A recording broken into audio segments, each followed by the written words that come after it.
how much? Okay, so ang tinatanong niya is itong case na nabili natin for our Infinix Hot 60 Pro Plus. Okay, so itong case na to, ang texture niya is faux leather. Para siyang leather finish. Yan. And then, slim design pa rin siya. Accurate yung mga ports, buttons, precise yung mga cuts. Nakita lahat ng mga butas niya. And then, meron din siyang camera bump para for extra protection sa ating mga camera. Ganda ng bump niya, ma-elevated siya. Tapos, ayun pa, meron pa siyang hole for lanyards. Yan. Kung mahilig kayo maglagay ng lanyards, di ba? Para extra security pag nasa labas tayo. Tapos, aside from that, meron din siyang yung parang grip assistance dito sa gilid.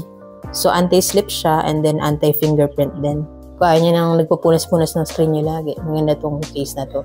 Tapos, yung sa harapan niya, elevated pa rin sa screen. So, protected pa rin yung screen if ever na mabagsak siya face down like that, diba? Extra protection yan. Pero mas okay, lagyan niyo pa rin ng screen protector. Parang ito sa akin yung hydrogel screen protector.